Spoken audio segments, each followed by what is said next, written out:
Jaron Ennis lashes out at Terence Crawford in response to Terence Crawford talking some smack about him.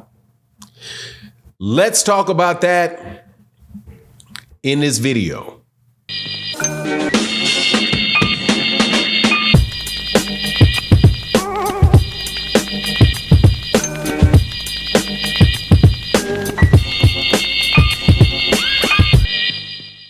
All right, welcome back to the channel. It's your boy Fanon, and in this video, we're going to be in the 147-pound division, where one of the best fighters in the world came back to fight last night in Philadelphia, Pennsylvania.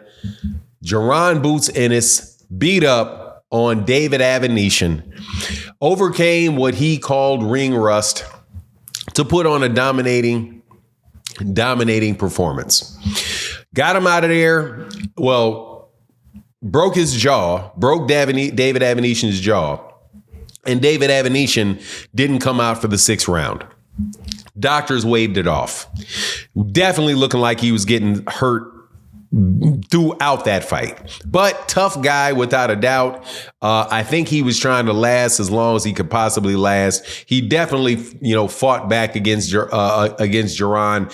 And, hey, man, he was, I won't say he was necessarily a worthy opponent, but he was a good opponent for Jaron coming off of a year-long layoff this early in his career.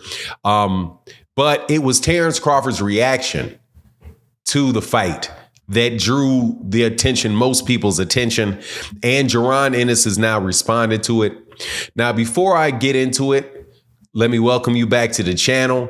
If you are new to the channel, please accept my invitation to hit the subscribe button, hit the bell icon so you can be notified of when we release more videos. And if you're a longtime subscriber and supporter of the channel, thank you so much for your continued support. It makes a big difference to the channel. And make sure you guys come join me on the live streams that we do pretty much every day, right around 8 a.m. Sometimes I get on CP time and we can move it up a little bit to 8:30. But for the most time, we're right in there in the mornings, man. Come by, check out the channel. And thank you to everybody that supports and the super thanks of videos like this. Shout out to Barbara D. Shout out to Matteo. Shout out to everybody else out there that are regular contributors to the channel. But let's get into this. This is what Jaron Ennis had to say. Congratulations on the win.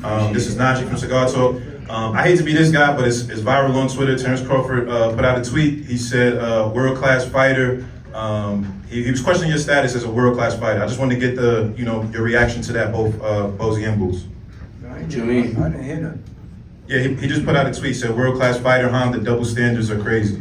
And he added that here. World-class Honda? What does he say? Yeah, he said world-class fighter. I guess he's trying to say if you're a world-class fighter. Sign a contract. Exactly, sign a contract. All you have to do is fighting to find out if you're a class fighter. I get it. It's just viral, so it's something I can't. If he wanted to fight, he would have stayed at 47. He said he wanted to move up in college, be undisputed at 54 or something like that. He said if I take at 47. Yeah, he definitely did say that too. As you can see, man signed the contract, man signed the contract, man signed the contract. Bud signed the contract. Jaron Ennis is most definitely looking for a fight with Terence Crawford and dismisses this idea that there's some double standard around Terence Crawford.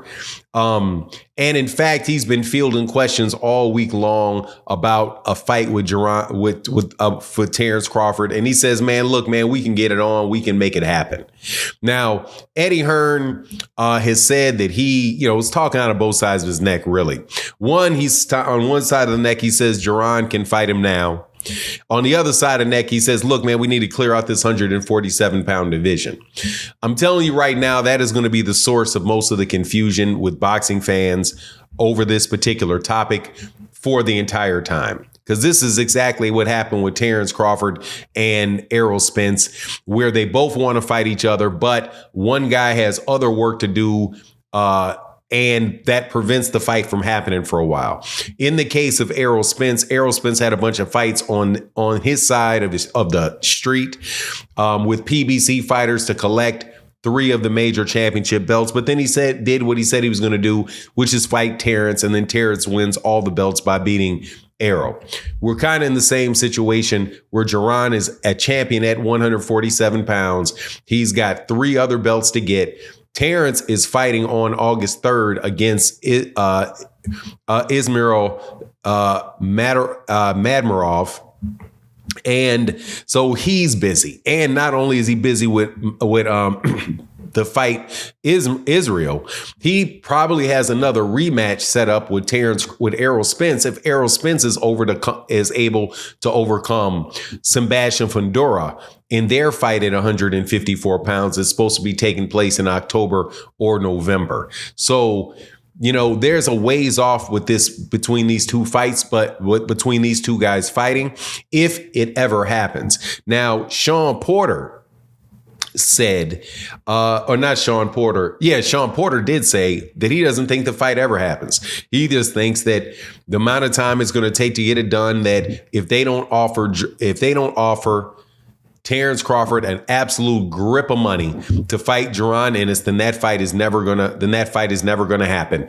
And they're leaning upon Turki Al-Sheikh being the one to pay all this money so that we all can see the fight. Well, that would be a very, very good test for Turki Al-Sheikh and his willingness to kick out money, because he's definitely going to have to kick out a lot of money to get Terence Crawford in the ring with Jaron. That is a very dangerous fight for Terence Crawford, and that fight last night with David Avanesyan proved it. Jaron Ennis is not somebody. He is not a wallflower. He is somebody that will fight you on the inside, that will get up next to you, will throw shots, got a chin. And his inside fighting is very, very solid. Still have not seen Terence Crawford fight on the inside like that. He fights more at mid-range, more at long range, catching you coming in, catching you going out. Some of the defensive holes that Jaron allowed to be exploited with David Avanesyan, probably not going to be there with Terence Crawford. I don't think that he would fight in that same manner against Terence. But at the end of the day, man, it's still a dangerous fight for Terence Crawford. So they're going to have to pay Terence Crawford a grip of money in order to get him in the ring. So more than likely, it's not going to happen. And it's going to be more of a conversation that allows promoters to sell the fights for each of the fighters in hopes of an eventual meeting. But the eventual meeting never really coming to fruition is what I see. But a shame. Because it would be a terrific fight. Now, if I had to say the fight take place next month, I might have to go with Terence Crawford on the fight if it took place next month. Just because of the punches that I saw, some of the shots I saw Jaron Ennis taking. And I think that Jaron Ennis definitely needs to be active, definitely needs 3 or 4 fights. But if he fights, let me put it a bit of Jaron gets 3 fights within the next 12 months, then they fight. Then I might have to take Jaron, because there's no way Terence Crawford is going to be that active. And Jaron needs to be more sharp against Terence Crawford than he would be against somebody like David Avanesyan. But at the end of the day, man, it was a good card. Also got to see Jalil Hackett. Jalil Hackett beat Dobson by unanimous decision. Very good fight, entertaining fight. Jalil Hackett's first time fighting with Matchroom, man, he really reminds me of Bernard Hopkins. Somebody said that he reminded them of Errol Spence, and he fought kind of like Errol Spence. But to me, man, he's like a Bernard Hopkins, man. Even like just the way that he looks, the way that his body moves. And, he's coming along slow in his career. He was with Mayweather Promotions. Now he's with Matchroom. But now, he's getting on. He was on a big fight card. That was a big night for Jalil Hackett. And I'm looking forward to seeing what Jalil Hackett does moving forward. But anyway, that's my take on the matter. Please let me know what you think in the comment section. And with that, I'm out. Deuces.